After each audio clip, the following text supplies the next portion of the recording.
Hello everyone, welcome back to my YouTube channel. Today I'm discussing the topic of in a cloud computing is a what is a cloud BPM is a business process management. Cloud business process management is a system that helps business manage and improve their workflow using the cloud-based tool instead of relying on physical software and the server business and the can access the BPM tool over the internet and making it easier to automate the task, track a performance, and collaborate with team and real time. Cloud BPM is a scalable, meaning it can grow in a business and it operates on a pay-as-you-go model, which saves your cost, and it also integrates easily with other cloud business like customer management, financial tool, helping the business streaming processes like customer service, HR task, supply chain management. It from the anywhere of internet connection. Okay, so now we are discussing the cloud. What is the difference between the cloud BPM and a traditional BPM? So, cloud BPM first is the infrastructure. Cloud BPM have a operates on a cloud-based service, and traditional BPM is requires on-premises service and infrastructure. Other side is the accessibility. It means a cloud BPM accessible from anywhere via the internet, but in a traditional, it limit the internet network and specific devices and scalability. Cloud BPM easier scalable in meet changing the needs and in the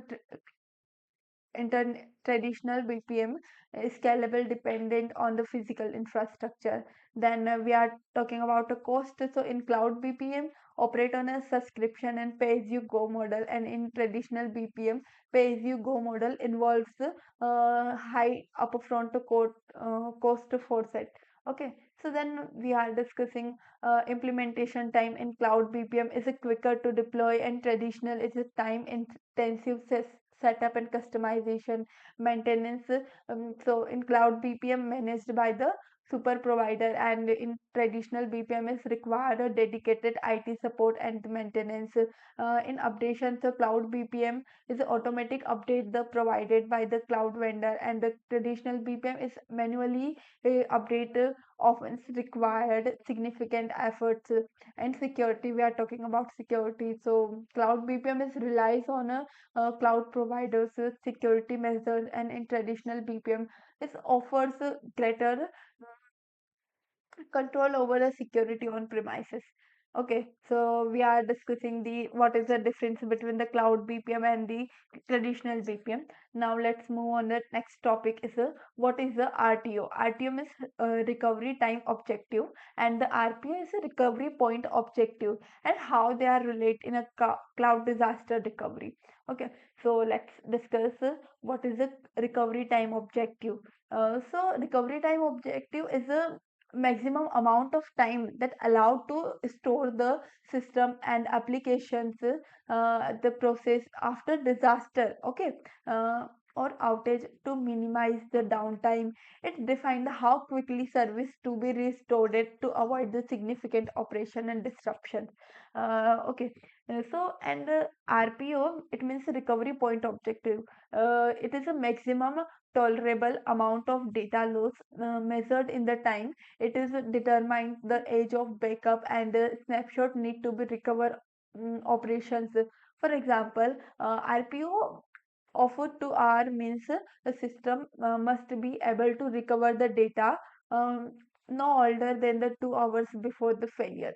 So we can how we can relate the RTO and RPO in a cloud disaster recovery. So first is a cloud-based backup. Whenever we talking about a backup, so cloud disaster recovery solution provide a solution to use the automated backup and send the snapshots. RTO is determined how quickly the backup must be recovered. Okay, and then RPO is defined the how frequently the backup must occurs in a limited data lost. Then in a second is a failure and failover and the redundancy.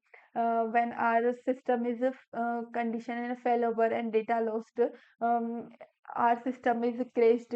So cloud disaster recovery is include the failover mechanism where the services are shifted to standby system or regions. RTO ensures the failover happens within the acceptable time frame. Okay, while the RPO is ensure the failover include the most recent data. Then we are talking about the scalable infrastructure. So cloud platform enable to business and set the RTO and RPO requirement flexibility, leveraging the scalable resource to meet the de- desired recovery goals. And if cost efficiency, so in RTO, RTO have a shorter cost and RPO has a lower, typically the higher cost. Due to the need of the more frequent backups, a faster infrastructure, failover system, and cloud disaster recovery balance these requirements as a cost effectively. Then in last we have talking about the use cases. So use cases is a low RTO and RPO is a critical applications like a banking system requires a near zero downtime and the minimal data loss, and higher RTO and RPO is a less critical application like a internal HR system can tolerate the longer recovery times and more data loss. Okay, so in today's lecture we are discuss the two topics. First topic we are discussing the what is a cloud process management, and second is what is a RTO and RPO is um, helpful in a disaster recovery.